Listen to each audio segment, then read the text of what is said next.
Hey there, baseball fans. It's Ben, and I am here today opening packs of baseball cards, new old stock from the late 80s and early 90s, the junk wax years. I just love doing it and seeing the old players. And then, looking up a few players that I always wondered what happened to those guys. But let's get started today. I've got quite the eclectic array of cards here in packs. So we're going to start off with a weird one, 1988 Topps Big Baseball cards. This is their first season doing these big format cards. These cards were always actually super annoying because they don't fit in the sleeves in the books. So look at that. Off with the Jose Canseco to start. Teddy Higuera from Mexico. Oh, look at that, Nolan Ryan. Woo-wee! So that's in one for my personal collection. I do not have that one. He's a Texas rancher during the offseason. I like that. So I don't have that one in my collection. These are super hard to keep in mint condition because, I'm putting them in my, because they're just big. They don't fit anything that we're trying to fit them into in the hobby. So here's pack number 2. See if I can pull out a Sean Dunston, Ryan Sandberg, or Mark Grace. So I guess Mark Grace wouldn't be here yet. Mike Schmidt. Well, that's a good picture of Mike Schmidt looking happy. That aside, Benito Santiago. Look at that, number 2 Nolan Ryan. I go from having none to having 2. There's Dave Winfield. That's fantastic. 2 to add to my collection. Maybe 1 I can keep in better condition. I don't know. I'll have to find a way to put them in my books without wrecking them.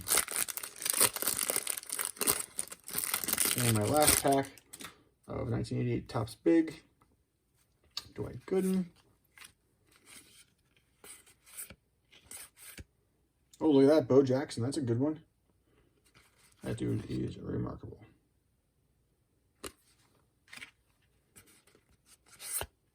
And Luis Polonia. All right, moving on to 1990 Upper Deck Baseball. This is their second year in the business. These foil packs are always nice, tamper-proof, easy to open. And they do a good job of randomizing the cards, but they do flip them all over the place, which is kind of obnoxious as you're opening them up and looking through them. Look at that, randomizing so much that 2 Brett Saberhagens right in a row. But Upper Deck did definitely change the game for baseball card collecting the times. There's an Oakland A's one. A little weird, off center. Put that aside, my son loves those. But they did, raise the bar for what cards should be like and made all the others follow suit. So very interesting. Ricky Tettleton and Jerry Roos. That is a journeyman if I ever saw one. And I wonder what happened to that guy. He looks old as the hills right there. Let's put him aside. Maybe we can see something interesting in his career. 1988 Score, the very first year. They were the first ones to really get into photo quality. They were trying to show quality of the cards, even if they are still just standard card stock. They did color coding then, which I like and enjoy. Andre Dawson, the Hawk. It's a good one.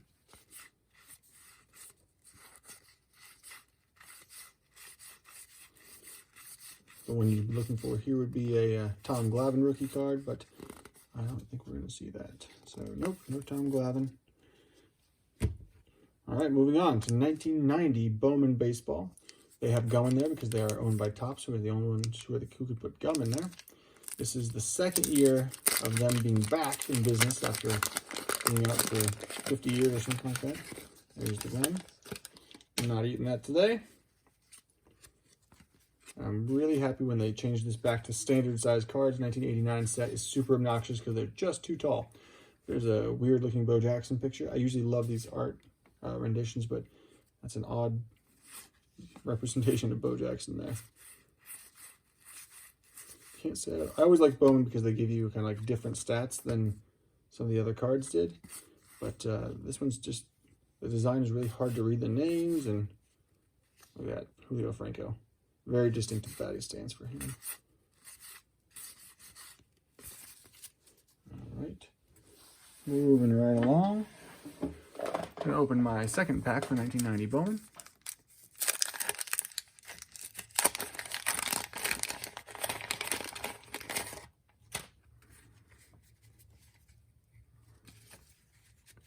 Greg Olson.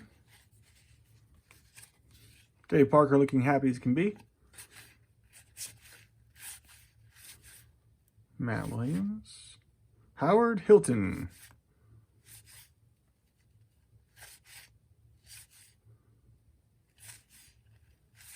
Marcy Ferris, who's the #1 draft pick. Ty Griffin, also #1 draft pick. But nothing worth looking at there. Jumping ahead a few years here to 1993 Leaf Series 2. This is the one with Frank Thomas inserts included, as well as some Leaf Gold rookies. Let's see what we can find in here. I know I'm particularly looking for Ryan Sandberg to come out of here. There's a Jose Canseco on the Rangers right off the bat. These are UV coated, so they do stick together a little bit.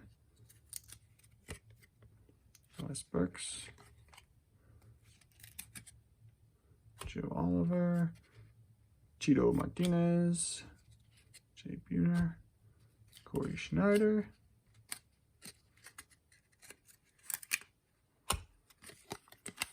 Turner Ward. Chris Sabo with his famous Rex specs.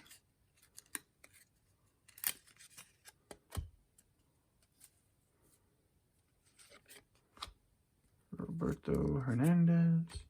Ivan Calderon. Laying down a bunt there, maybe. Mark Guthrie. Steve Cook. You surely don't flip through very easily. There's a Harold Baines on the Orioles. I love these designs too. So there's the Inner Harbor and ships for Baltimore. Pack number 2. I've noticed with this box, the top pack in the stack sticks together more so than the rest of the packs. So maybe we'll have better luck this time. And maybe not. There's Tony Fernandez. Greg Gagne. There's Ricky Henderson. Stolen base king. Ooh, and Andre. Oh, look at that. Andre Dawson on the Red Sox. Something I don't see very often. About to make some really good contact there. In front of City Hall. Oh, we got one of those Frank Thomas inserts. Here it is. Frank Power.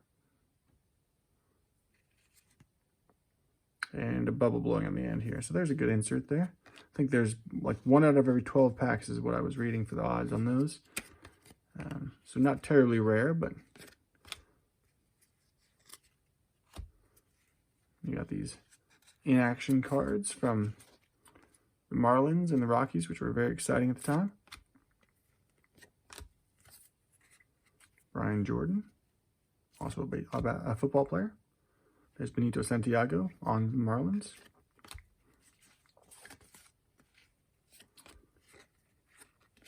And Lance Johnson. All right. Last 2 packs here. We've got 1991 Score Series 1. I do love these. This set, it's a giant set. Hundreds and hundreds of cards, color-coded with a lot of subsets and insert kind of type things.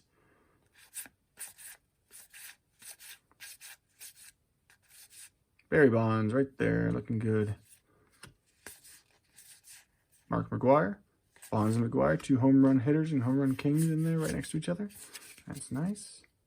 And finally, the banana set, 1991 Fleer. Let's take a look at what we got here.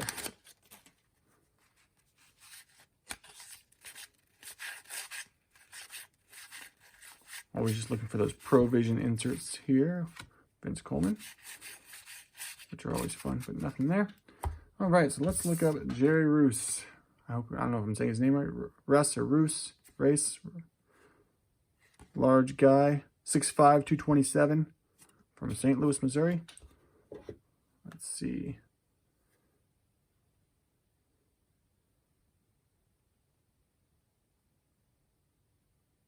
Not Mary. Jerry.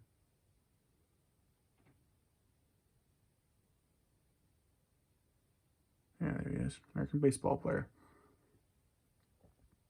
Royce. Pronounced Royce. There you go.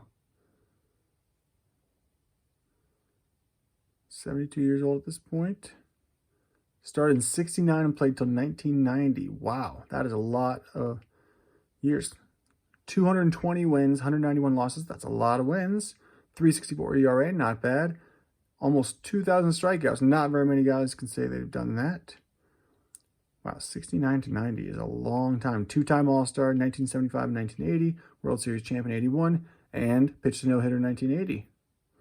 8 teams in his career.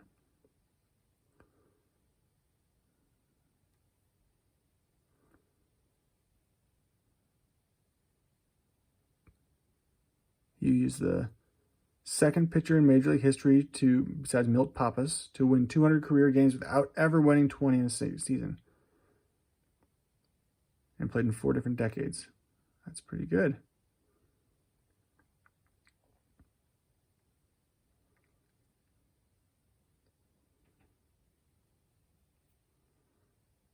All right, retirement. There he is, looking sharp. Became a broadcaster for ESPN, color commentator, and pitching coach with the minor league Iowa Cubs. That used to be the team that I'd go and watch when I was a kid, living outside of Des Moines, Iowa. He broadcasted for a number of people. He has an autobiography. A gifted storyteller. Huh. I'll have to check that out. Bring in the Right-Hander is his autobiography. Inducted in the Missouri Hall of Fame and the St. Louis Sports Hall of Fame. So good for him. Jerry Royce, now I know how to say your name. A long, long career, successful in baseball and after, as well as an author and storyteller. So Jerry Royce, new respect for you, my friend. Hats off to you. Good for you. I hope you're doing well. And the rest of you, we'll see you next time.